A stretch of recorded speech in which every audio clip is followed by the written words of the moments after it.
So in today's video, I'm going to show you how to cut your rim in 4 different ways. Stick around to the end to see all 4 close up. So the most common one is using your needle. And most people learn by holding the needle at 6 o'clock and just pushing it into the clay wall until you cut all the way through, and then you lift up, or you stop the wheel and you peel it away. Now this is the easiest to learn, but usually it's the least efficient, because as you push, if your arms aren't anchored to your legs, or if you rise up or rise down, you're gonna cut not straight and level, and you're going to have a much rougher rim than you had in the beginning. But if you have to use this method, my recommendations: anchor your legs and your arms together so that they're on each other, and you're going to hold the needle between both hands, and then you're slowly going to push it through at 6 o'clock. And from the lowest point, which is right here, you normally want to cut at least a 1/4 inch from that lowest point. If you cut a little too high, you end up just scraping the surface and it gets really messy. So if you want the most success with this, those are my tips. And then you slowly push it in until you cut all the way through.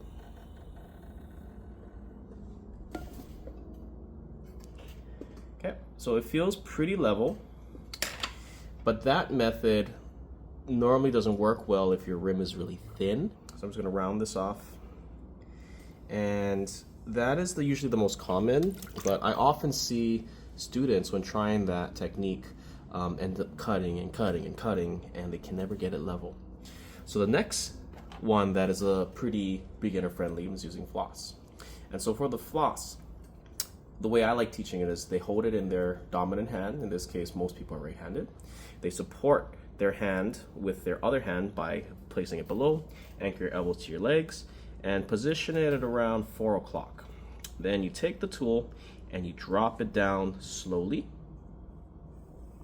until you get the height that you want, and then you lift up. Sometimes it lifts up with the clay, other times you just peel away the excess, and usually you get a nice flat top. But oftentimes if the student cuts too fast, they don't leave it there long enough, or their clay is just really thin, this sometimes doesn't work. The next method is with a wire. And so this is very similar to the floss. And what you do is you take the wire, you roll it up between your fingers, you have your thumbs facing down, and then you do the same thing. You push it down nice and slow until you get the height that you want, leave it there for a few seconds, and then lift up. And this one you cut at 3 o'clock. And same thing, keep your elbows locked to your legs. Usually I float my left elbow and lock my right elbow, push it down until I get my height that I want, and then I lift up. But as you can see, my clay wall flexed and moved with the tool, and that caused it to get a little uncenter. So it did cut level, but that can also cause issues if your clay wall is a little on the thinner side or it's really wide. So all 3 methods work, but when you start throwing thinner, taller, it tends to not work as well. And so my preferred method, and the way that I always cut, is with the needle in my right hand.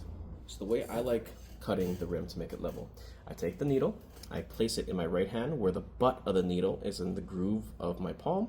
The pointer finger is at the top where the needle meets the plastic handle. And then my pointer finger will touch the side of the needle tip, and my thumb is in between the pointer finger and the thumb on my right hand. And then I end up opening and closing the needle like this, like a door, and it pivots on this left thumb. So the way this works on your clay, you want your needle to be at a 45-degree angle at the 3 o'clock time. So right here at the horizontal side. Your left pointer finger is going to be supporting the inside clay wall, because as you apply pressure inward this way, it's going to cause the clay to move. So you want your pointer finger to apply pressure outwards so it stays in a circle. Then you push the needle to mark a line. Once the line is marked all the way around, you then push the needle into that line, and you keep pushing and pushing and pushing until it touches your pointer finger, and then you lift up. So here we go. This is what it looks like.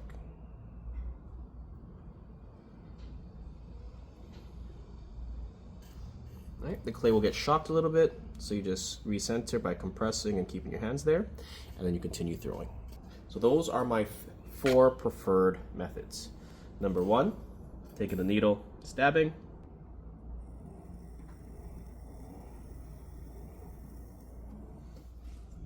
Number 2, floss.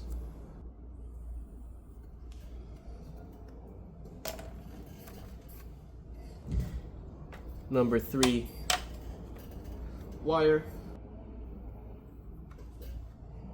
And number 4, my preferred method, the needle on the outside at 3 o'clock. Angle the needle, tip of the needle scores where you want to cut. You just push the needle into that line until it touches your pointer finger. And my left pointer finger is pushing out ever so slightly. I don't like this. Like and subscribe for more videos coming soon.